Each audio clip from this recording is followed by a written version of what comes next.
Embracing otherness. When I first heard this theme, I thought, well, embracing otherness is embracing myself. And the journey to that place of understanding and acceptance has been an interesting one for me. And it's given me an insight into the whole notion of self, which I think is worth sharing with you today. We each have a self, but I don't think that we're born with one. You know how newborn babies believe they're part of everything? They're not separate. Well, that fundamental sense of oneness is lost on us very quickly. It's like that initial stage is over. Oneness, infancy, unformed, primitive. It's no longer valid or real. What is real is separateness. And at some point in early babyhood, the idea of self starts to form. Our little portion of oneness is given a name, is told all kinds of things about itself. And these details, opinions, and ideas become facts, which go towards building ourselves, our identity. And that self becomes the vehicle for navigating our social world. But the self is a projection based on other people's projections. Is it who we really are? Or who we really want to be, or should be? So this whole interaction with self and identity was a very difficult one for me growing up. The self that I attempted to take out into the world was rejected over and over again. And my panic at not having a self that fit, and the confusion that came from myself being rejected, created anxiety, shame, and hopelessness, which kind of defined me for a long time. But in retrospect, the destruction of myself was so repetitive that I started to see a pattern. The self changed, got affected, broken, destroyed, but another one would evolve. Sometimes stronger, sometimes hateful, sometimes not wanting to be there at all. The self was not constant. And how many times would myself have to die before I realized that it was never alive in the first place? I grew up on the coast of England in the 70s. My dad is white from Cornwall, and my mum is black from Zimbabwe. Even the idea of us as a family was challenging to most people. But nature had its wicked way, and brown babies were born. But from about the age of 5, I was aware that I didn't fit. I was the black atheist kid in the all-white Catholic school run by nuns. I was an anomaly. And myself was rooting around for definition, trying to plug in. Because the self likes to fit, to see itself replicated, to belong. That confirms its existence and its importance. And it is important. It has an extremely important function. Without it, we literally can't interface with others. We can't hatch plans and climb that stairway of popularity, of success. But my skin color wasn't right. My hair wasn't right. My history wasn't right. Myself became defined by otherness, which meant that in that social world, I didn't really exist. And I was other before being anything else, even before being a girl. I was a noticeable nobody. Another world was opening up around this time: performance and dancing. That nagging dread of selfhood didn't exist when I was dancing. I'd literally lose myself. And I was a really good dancer. I would put all my emotional expression into my dancing. I could be in the movement in a way that I wasn't able to be in my real life, in myself. And at 16, I stumbled across another opportunity, and I earned my first acting role in a film. I can hardly find the words to describe the peace I felt when I was acting. My dysfunctional self could actually plug in to another self, not my own, and it felt so good. It was the first time that I existed inside a fully functioning self, one that I controlled, that I steered, that I gave life to. But the shooting day would end, and I'd return to my gnarly, awkward self. By 19, I was a fully fledged movie actor, but still searching for definition. I applied to read anthropology at university. Dr. Phyllis Lee gave me my interview, and she asked me, how would you define race? Well, I thought I had the answer to that one, and I said, skin color. So, biology, genetics, she said.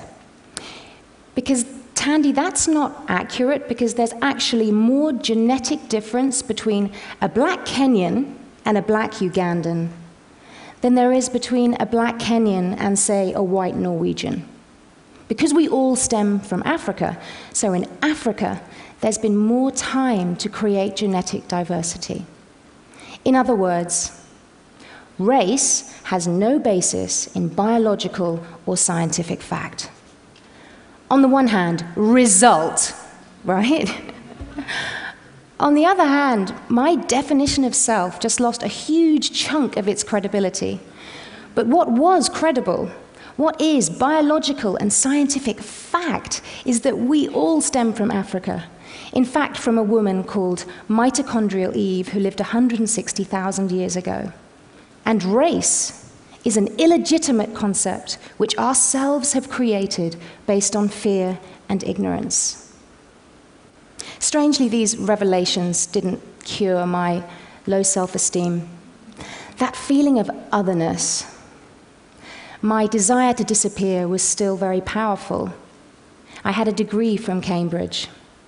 I had a thriving career, but my self was a car crash. And I wound up with bulimia and on a therapist's couch. And of course I did. I still believed myself was all I was. I still valued self-worth above all other worth. And what was there to suggest otherwise? We've created entire value systems and a physical reality to support the worth of self. Look at the industry for self-image and the jobs it creates, the revenue it turns over. We'd be right in assuming that the self is an actual living thing, but it's not. It's a projection which our clever brains create in order to cheat ourselves from the reality of death. But there is something that can give the self ultimate and infinite connection. And that thing is oneness, our essence. The self's struggle for authenticity and definition will never end unless it's connected to its creator, to you and to me. And that can happen with awareness. Awareness of the reality of oneness and the projection of selfhood. For a start, we can think about all the times when we do lose ourselves. It happens when I dance, when I'm acting. I'm earthed in my essence, and myself is suspended. In those moments, I'm connected to everything: the ground, the air, the sounds, the energy from the audience. All my senses are alert and alive, in much the same way as an infant might feel, that feeling of oneness. And when I'm acting a role, I inhabit another self, and I give it life for a while. Because when the self is suspended, so is divisiveness and judgment. And I've played everything from vengeful ghost in the time of slavery to Secretary of State in 2004. And no matter how other these selves might be, they're all related in me. And I honestly believe the key to my success as an actor and my progress as a person has been the very lack of self that used to make me feel so anxious and insecure. I always wondered why I could feel others' pain so deeply, why I could recognize the somebody in the nobody. It's because I didn't have a self to get in the way. I thought I lacked substance, and the fact that I could feel others meant that I had nothing of myself to feel. The thing that was a source of shame was actually a source of enlightenment. And when I realized and really understood that myself is a projection and that it has a function, a funny thing happened. I stopped giving it so much authority. I give it its due. I take it to therapy. I've become very familiar with its dysfunctional behavior. But I'm not ashamed of myself. In fact, I respect myself and its function. And over time, and with practice, I've tried to live more and more from my essence. And if you can do that, incredible things happen.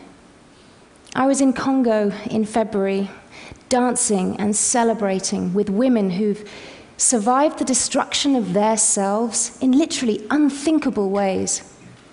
Destroyed because other brutalized, psychopathic selves all over that beautiful land are fueling ourselves' addiction to iPods, pads, and bling, which further disconnect ourselves from ever feeling their pain, their suffering, their death. Because, hey, if we're all living in ourselves and mistaking it for life, then we're devaluing and desensitizing life. And in that disconnected state, yeah, we can build factory farms with no windows, destroy marine life, and use rape as a weapon of war. So here's a note to self. The cracks have started to show in our constructed world, and oceans will continue to surge through the cracks, and oil, and blood, rivers of it. Crucially, we haven't been figuring out how to live in oneness with the earth and every other living thing. We've just been insanely trying to figure out how to live with each other, billions of each other. Only we're not living with each other. Our crazy selves are living with each other and perpetuating an epidemic of disconnection. Let's live with each other and take it a breath at a time. If we can get under that heavy self, light a torch of awareness, and find our essence, our connection to the infinite and every other living thing. We knew it from the day we were born. Let's not be freaked out by our bountiful nothingness. It's more a reality than the ones ourselves have created. Imagine what kind of existence we can have if we honor inevitable death of self, appreciate the privilege of life, and marvel at what comes next. Simple awareness is where it begins. Thank you for listening.